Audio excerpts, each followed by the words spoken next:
अम्ब। अब इसको काला अम्ब क्यों बोलते हैं यार, ये एक मिस्ट्री है, एक कहानी है। आप लोगों को भी अगर मैं बताऊं तो बड़ी अच्छी एक रोचक कहानी है काला अम्ब। देखो, आप लोगों ने बहुत से राजाओं की, महाराजाओं की समाधियां देखी होगी, है ना। बट कभी ऐसा देखा है कि कभी किसी पेड़ की समाधि हो? नहीं देखी होगी। अब वो पेड़ ऐसा इंपॉर्टेंट क्यों है कि अगर वो पेड़ है और था और उसकी समाधि बना दी, ऐसा क्यों? इसके पीछे मैं आपको बताता हूँ, पूरा तथ्य मैं आपको दोस्तों। ये वीडियो तो बन गई। अभी हम एक जगह ढाबे पे रुके हैं और ये अरविंद की रिकमेंडेशन है कि भाई आज रेस्टोरेंट में नहीं, आज हम ढाबे पे खाना खाएंगे। तो चलो इसका भी एक्सपीरियंस ले लेते हैं। भाई खाना बढ़िया होना चाहिए, नहीं तो खाना तुमसे बनवा देंगे। हाँ, फर्स्ट क्लास खाना मेरे था। दोस्तों, सबसे अच्छा खाना जहाँ ट्रक ज़्यादा रुके हुए हैं वो वहाँ खाना चाहिए, क्योंकि यहाँ ताज़ा खाना मिलता है। अच्छा। हाँ, सबसे ज़्यादा जहाँ ट्रक खड़े हुए हो, रुके हुए हो, मतलब वहाँ खाना सबसे अच्छा मिलता और है। जहाँ पे गाड़ी पाओगी, जहाँ गाड़ी पाओगी वहाँ 3 दिन की सब्जी पाएगी और लूट रोड सबसे ज्यादा पाओगी। तंदूर की रोटी पाओगी 30 रुपए की या 50 रुपए की एक, और यहाँ पाएगी 5 रुपए की एक, और बढ़िया शुद्ध खाना शुद्ध खाना ढाबे पे जहाँ ट्रक खड़े हुए हो।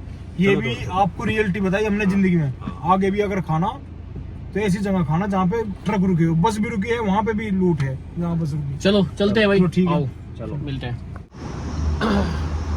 तो भाई हम बैठ गए हैं ढाबे पे और खाने के इंतजार में। देखो बेचारे का शक्ल कैसी होगी, उतर गई है, मेरी भी उतर गई। क्या प्रयास की चल गई है, प्रयास की तो आंखें चढ़ रही है। अब वो कंफ्यूज है क्या खाए, तब तक हम खा भी लेंगे। चलो कोई नहीं, आता है हम दिलाते हैं क्या क्या खाए हमें। तो भाइयों, हमारे पास में खाना आ गया है। ये क्या क्या ऑर्डर किया है? ये सेव भाजी, मैं आज फर्स्ट टाइम खा रहा हूँ। ये दाल मखनी और सादी रोटी है। यहाँ पे तवे वाली रोटी नहीं होती, बट अच्छा लग रहा है खाना। ओवरऑल बढ़िया है, मस्त खाना है। तो दोस्तों यहाँ पे हमने लंच कर लिया। हालांकि लंच का टाइम तो नहीं था, 3:30 हो गए हैं, बट क्या करें, भूख लग गई थी। बट मैं आपके साथ ओवरऑल अपना एक्सपीरियंस शेयर करना चाहता हूँ। इससे पहले हमने काफ़ी अच्छी रेस्टोरेंट में, जो नामी ग्रामी रेस्टोरेंट है, वहाँ पे भी हमने खाना खाया। और ये एक नॉर्मल सा ढाबा था, ये अरविंद के रिकमेंडेशन पे हम लोग वहाँ पे गए थे। और खाना औसम, बिल्कुल बढ़िया। हमारे सामने ही सब्जी बनाई उन्होंने, हमारे सामने ही सब कुछ रेडी किया। कुछ ऐसा नहीं कि पहले से फ्रिज से निकाल के फ्राई करके दे दिया। और बड़ा ही देसी अंदाज में खाया। और खाने का जो रेट था वो भी बड़ा ही रिजनेबल था। ये समझो कि हम 3 लोगों ने खाना खाया और ओनली 350 रुपए में सब कुछ हो गया। 340 बल्कि 340 रुपए में सब कुछ हो गया। बहुत ही अच्छा एक्सपीरियंस रहा। तो मैं यही कहूँगा, कभी अगर आप हाईवे से गुजरते हैं तो अगर अच्छा खाना खाना चाहते हैं, देखो भाई पैसा खर्च करना है तो आप कहीं भी कर लो, कोई प्रॉब्लम नहीं है। बट अगर अच्छा खाना खाना चाहते हैं और कम पैसे में चाहते हैं, तो जहाँ पे ज्यादा फ्रेश भी, हाँ फ्रेश, जहाँ पे ज्यादा ट्रक खड़े हो वहां पे रुकिए। जहाँ पे ज्यादा गाड़ियां लगी होगी वो आपको एक स्टैंडर्ड तो दे सकते हैं, बट एक अच्छा खाना नहीं देंगे। और जितना प्राइस वो आपसे वसूल लेंगे, इस जीटी रोड पे मैंने देखा है 30 रुपीज 35 रुपीज की एक रोटी मिलती है, जो बहुत ही कॉस्टली है। और वो भी ऐसी नहीं कि बहुत अच्छी क्वालिटी वाली, वही तंदूर वाली रोटी होती है बिल्कुल। तो आप वहाँ पे रुक के खाना खाइए और एक बार अपना एक्सपीरियंस लेके देखिए। मैंने तो लेके देखा, आप लोग खुद भी एक बार लेके देखिए। चलो चलते हैं कहीं नई लोकेशन पे, मिलते हैं। दोस्तों, पानीपत का नाम आते ही दिमाग में आती है लड़ाइयाँ। यहाँ पे बहुत से युद्ध लड़े गए, अलग अलग समय पे अलग अलग राजाओं के बीच में यहाँ पे युद्ध लड़े गए। और ये वही स्थल है जो उन लड़ाइयों की याद में बनाया गया है। मुख्यतः जो तीसरा युद्ध हुआ था सदाशिव भाव यानी कि मराठों के बीच में और अब्दाली के बीच में, जो एक अफगान सरदार थे, उसके बीच में ये युद्ध लड़ा गया था। हालांकि इस युद्ध में जो मराठे थे वो बुरी तरह से पराजित हो गए थे और अब्दाली था, उसको विजय मिली थी। यहाँ पे देखिए मेरे पीछे सभी लड़ाइयों के यहाँ पे वर्णन किए गए हैं। आप इनको जूम करके आराम से पढ़ सकते हैं, पूरी हिस्ट्री यहाँ पे दिखी गई है। ये जो एक जगह है, ये काला अम्ब करके एक जगह है पानीपत के अंदर। काला अम्ब ये क्यों कहा जाता है, इसकी स्टोरी मैं आपको आगे लेके जाकर जाऊंगा। ये एक ऐसी जगह है जहाँ पे आके एक अलग ही फील होता है कि यहाँ पे कितनी लड़ाइयाँ कभी किस ज़माने में रही होगी। कुछ पेड़ भी यहाँ पे उस ज़माने के हैं, वो भी हम देखेंगे। चलिए खैर अभी आगे चलते हैं। तो दोस्तों यहाँ पे हम पार्किंग में आ गए हैं, गाड़ी लगा दी है यहाँ पे पार्किंग में, और अभी हम अंदर जाएंगे। हमारे साथ में है प्रयास, जानते होंगे, और ये अरविंद, साथ ही रहते हैं। चलिए चलते हैं आगे। Always and forever, always and forever, है ना। ये इतने भारी भारी शब्द बोल देता है प्रयास, मैं तो बाद में घर जाकर ट्रांसलेट करता हूँ गूगल से। हाँ, आजकल मनीष पानीपत की केसर के तरह- पास इंग्लिश सीख रहा मैं। पानीपत के तृतीय युद्ध में स्मृति स्तंभ, काला अम्ब। अब इसको काला अम्ब क्यों बोलते हैं यार, ये एक मिस्ट्री है, एक कहानी है। आप लोगों को भी अगर मैं बताऊं तो बड़ी अच्छी एक रोचक कहानी है काला अम्ब। देखो, आप लोगों ने बहुत से राजाओं की, महाराजाओं की समाधियां देखी होगी, है ना, बट कभी ऐसा देखा है कि कभी किसी पेड़ की समाधि हो? नहीं देखी होगी। अब वो पेड़ ऐसा इंपॉर्टेंट क्यों है कि अगर वो पेड़ है और था और उसकी समाधि बना दी, ऐसा क्यों? इसके पीछे मैं आपको बताता हूँ, पूरा तथ्य मैं आपको लेके चलूंगा। यहाँ पे है महामहिम श्री धनिकलाल मंडल, ये राज्यपाल हरियाणा द्वारा। हाँ, ये तो ये दिया हुआ है कि भाई कब बना, ठीक है। ये इसका मेन लोगो है इस पार्क का। आपका नाम मोहम्मद फुरकान। ये मोहम्मद फुरकान हमें मिले। आपका नाम क्या है? कहाँ के रहने वाले हैं? पानीपत के ही हैं। तो आप तो आते रहते होंगे यहाँ पे, तो आज क्या स्पेशल आ जाए हो इतनी गर्मी में? आप मुजफ्फरनगर के हो यार? हम भी उधर गए हैं, हम भी पे गए हैं। हम बागपत से हैं। तो घुमाने लाए हो भाई को, हैं? चलो बढ़िया। पर गर्मी चुनी और थोड़ी सी लेट आते अगर यहीं के रहने वाले हो, हमें तो दूर निकलना है। दोस्तों ये देखिए मेरे पीछे एक स्मारक बनाई गई है, और ये स्मारक आम स्मारक नहीं है, दिखने में लग रही है।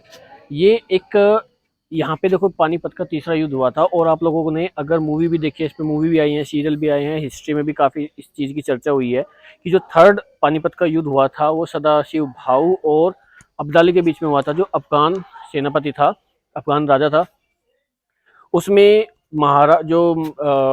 मराठे थे, उनका ये समझो कि पतन हो गया था, क्योंकि बहुत बुरी तरह से वो हारे थे। और यहाँ पे इतनी बड़ी मारकाट हुई थी कि यहाँ पे बहुत ज़्यादा रक्तपात हो गया था।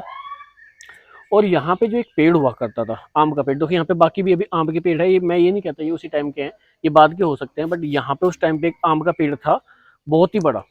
उसी के नीचे जो सदाशिव भाऊ था उनकी मृत्यु हुई थी, और उस आम के नीचे इतना रक्तपात हुआ था कि कुछ दिनों के बाद में वो आम का जो रंग था वो अपने आप काला हो गया था।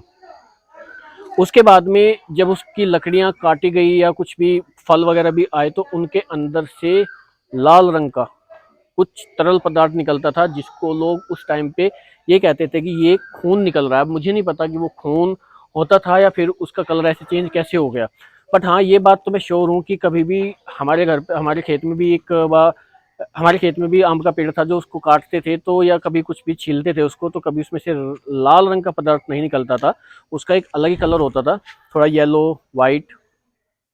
बट ये एक आश्चर्य वाली बात है कि किसी भी पेड़ के अंदर से काटने के बाद में लाल रंग का रंग निकलता हो।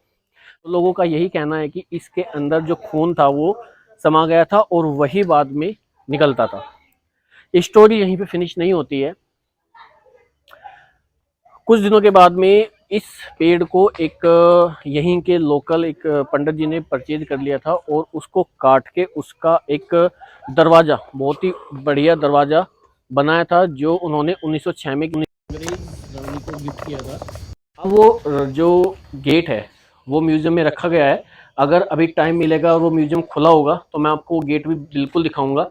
तो ये एक हैरत अंगेज चीज है, महाराजा की किस समाधि बनती देखी होगी, बट किसी पेड़ की याद में कभी ऐसी समाधि बनती आपने देखी होगी। और यहाँ पे नज़ारा देखो, बहुत अच्छा है, बहुत बड़ा पार्क यहाँ पे है। ये दो चीज तो मेरे साथ ही आई हैं, बाकी सब यहीं का है। तो अरविंद जी क्या महसूस कर रहे हैं यहाँ पे आके गर्मी को छोड़ के? मैं यहाँ बहुत अच्छा महसूस कर रहा हूँ। इतनी सर्दी है यहाँ पर, इतनी सर्दी है, गर्मी नहीं है आज। आज गर्मी नहीं है? नहीं, आज बहुत सर्दी है। अच्छा। और सर्दी में जैसे हम यहाँ रहे, हमारा मन कर रहा था कि हम घर से पानीपत का एक गर्म कंबल लेके आते और वो ओढ़ के घूमते यहाँ पे और बैठते। अच्छा। इतनी सर्दी होने से तो अगर हम अपने कपड़े आप लोग को दे तो आप पहन के बैठ जाओगे? पहन के, मुझे तो इतनी ठंड लग रही है कि मुझे तो आप कपड़े ना दोगे, एक पानीपत का यहाँ से ही कंबल लेके आ जाओ और मैं ओढ़ के बैठ जाऊंगा उसको। बैठ जाओगे? मलेरिया वलेरिया तो नहीं हो गया? नहीं, तुम बड़े चलो, धीरे तुम बड़े चलो, सामने पहाड़ हो, सिंह की दहाड़ हो, हाथ में सबके मोबाइल हो, शक्ल चाहे चूड़े भर की हो, फोटो तुम खिंचवाते चलो, आगे बढ़ो आगे बढ़ो। अरे अरे क्या हो गया? ठीक ठाक हो दोस्त? नहीं कोई परेशानी? सलमान खान तो लगी रहा। नहीं, सलमान खान तो लगी रही आप। नहीं बड़े अच्छे हो आप। नहीं सच मत मानना हमारी सारी बात, खुश ना हो। नहीं, हमने सोचा कभी कुछ आ गया हो। वो है एक चीज घटा रही है। ये युद्ध को यहाँ पे चिन्हित किया गया है कि कैसे उस टाइम पे युद्ध हुआ होगा। एक फोटो मात्र है, बट देख के थोड़ा सा तो फील आता है यार, ऐसी बात नहीं। तो यार यहाँ पे ना चीज़ें वैसे कुछ नहीं है अगर आप बात करो तो, बट एक फील ये आता है कि मतलब यहाँ पे क्या हुआ होगा एक टाइम पे। हाँ 1761 की बात में जो था वो युद्ध हुआ था, तृतीय युद्ध, और उसमें बहुत ज़्यादा मारकाट हुई थी। इस वजह से यहाँ पे पूरा रक्त रंजित हो गई थी पूरी धरती, जिसकी वजह से पेड़ों ने अपना कलर चेंज कर दिया था। और जो वो पेड़ जो मैं आपको बता रहा हूँ, जिसको ब्लैक मैंगो के नाम से भी जाना जाता है या फिर काला अम्ब के नाम से इस जगह का नाम पड़ गया, जो पूरा काला हो गया था और उसको काटने से उसके अंदर से लाल रंग का खून जैसा एक तरल पदार्थ निकलता था। वो खून था या नहीं था ये मुझे नहीं पता, क्योंकि वो लैब में तो टेस्ट हुआ नहीं है, बट उसका कलर तो डेफिनेटली चेंज हुआ था। और ऐसा नहीं हो सकता कि किसी पेड़ का कलर वैसे ही चेंज हो जाए, क्योंकि आप लोगों ने भी कभी देखा होगा आम वगैरह के पेड़ कटे हुए तो कहीं उसमें से लाल रंग का तरल पदार्थ निकलता हुआ आप लोगों ने नहीं देखा होगा। चलिए खैर, मैं सुंदरता दिखाता हूँ अभी उसकी। और यहाँ पे हाँ एक चीज़ और मैं बता दूँ, यहाँ पे ना जामुन के पेड़ बहुत है। तो यहाँ तो मैं ज़्यादातर देख रहा हूँ कि लोग बाग हैं सब, और यहाँ पे देखो जामुन तोड़ने के लिए बिजी हैं सब। पॉलीथीन लेके आए हैं घर से और जामुन तोड़ रहे हैं। कुछ पेड़ ऊपर, पे भी है, पेड़ पे भी चढ़े हैं। हाँ कुछ ऊपर चढ़े हैं, कुछ नीचे से यहाँ पे चुग रहे हैं ऐसे। काम, घर का काम निपटा के आ जाओ, जामुन लेके चले जाओ, शाम को फिर जाके अपना खाना बना लो। सही है यार। हेलो दोस्तों, तो आज मैं वहाँ पे नहीं जा पाया क्योंकि टाइम काफ़ी हो गया था, तो हम उस म्यूजियम में तो नहीं जा पाए, बट आपको ओवरऑल यहाँ का एक्सपीरियंस मैंने दिया। जो काला अम्ब करके जगह है, यहाँ पे आइए, और बहुत ही अच्छे यहाँ पे पार्क है। और एक वो जगह है जो पेड़ की समाधि यहाँ पे बनाई गई है, इसको आके एक बार आप ज़रूर फील कीजिए कि यहाँ पे कैसा फील होता है। यहाँ पे पहले भी मैं आपको बता चुका हूँ कि जो थर्ड युद्ध हुआ था उसकी याद में ये बनाया गया है। यहाँ पे काफ़ी रक्तपात होने के बाद में जब पेड़ों का रंग काला हो गया, वो कटने के बाद में उनमें से खून जैसा तरल पदार्थ निकलने लगा, तो यहाँ पे उनकी उस पेड़ की समाधि बनाई गई। ठीक है, तो अभी मैं फिनिश करता हूँ इस ब्लॉग को। एंजॉय कीजिए इंडियन ब्लॉगर प्रयास प्रयास अरविंद के साथ में। मिलते हैं नए ब्लॉग में। Bye bye.